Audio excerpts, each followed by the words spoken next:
Remember, here one important thing I want to discuss that healing is messy. जख्मों का ठीक होना जो है बड़ा मुश्किल काम होता है, ये आसान काम नहीं होता।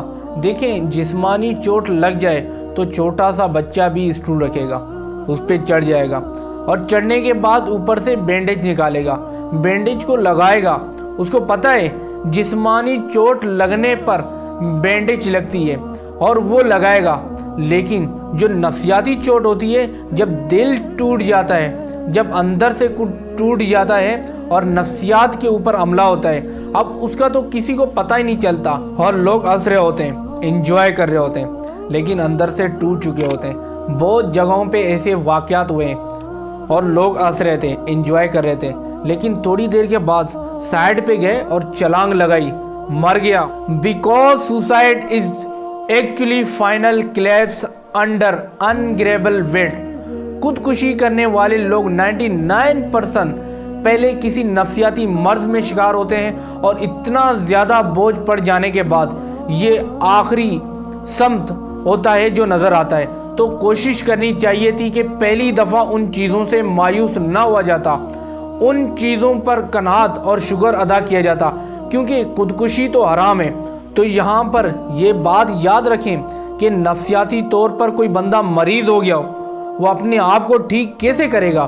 क्योंकि जिस्मानी चोट देखें, ये एक हड्डी होती है, ये फेमर एप बोन से लेके घुटने तक होती है, बड़ी हड्डी है। पूरे जिस्म की सबसे बड़ी हड्डी फीमर है और उसके ऊपर सबसे ज़्यादा तजर्बात हुए हैं। ये हड्डी वैसे नहीं टूटती, ये बहुत बड़ा मुश्किल होता है। कोई हादसा बड़ा हो जाए तो टूट जाती है और जब ये टूट जाए तो फिर ये 6 माह लगते हैं उसे ठीक होने में, और ये 6 माह एक बड़ा अरसा होता है। अब देखिए, 6 माह से पहले भी डॉक्टर आम तौर पर वॉकर पकड़ के या वैसे बैसाखी के साथ चलने की इजाज़त देते हैं और केस टू केस डिफर भी करता है।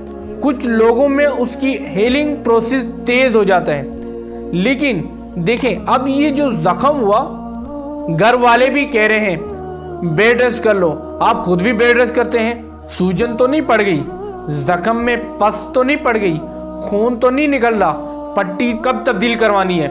जिस्मानी चोट को सुपरवाइज करना आसान होता है, जिस्मानी चोट के ऊपर देखभाल करना आसान होता है। मसला नफसियाती चोट का है कि नफसियाती चोट जो है वो किस तरह से डील होगी। How to deal with psychiatric illness. सबसे पहले आपने तैयार करनी है कि मैंने ठीक होना है। डिटर्मिनेशन इज मोस्ट इम्पोर्टेंट कि I need to be fit, और किसी के पास आपने नहीं जाना। बहुत से लोग हैं, फ़ोन करते हैं, मैसेज करते हैं, ओ जी ये हो रहा है, वो हो रहा है। कोई आपके दर्द का दामा नहीं बनेगा। डॉक्टर के पास जाएं और उससे दवाई लें, रोज़ रोज़ उसको भी तंग नहीं कर सकते। आप अपने आप से कमिटमेंट करें, जो मेरा नुकसान हो रहा है मैं उसे ठीक करूँगा। आप अपने आप से राब्ते में रहिए। आप ज़िंदगी को पॉज नहीं कर सकते कि आप ज़िंदगी को रोक दें और फिर आप ठीक होंगे। जब आप नफसियाती तौर पर ठीक हो रहे होंगे, उस वक्त भी बड़े बड़े हादसे होंगे। कोई घर में फौत हो सकता है, कोई रिश्तेदारों में फौत हो सकता है, कोई करीबी आपको धोखा दे सकता है, कोई करीबी आपको छोड़ के जा सकता है। इन तमाम चीज़ों को आपने मद्देनज़र रखते हुए कि मैं फिर गिरूंगा फिर उठूंगा, फिर गिरूंगा फिर उठूंगा, फिर आप ठीक होंगे।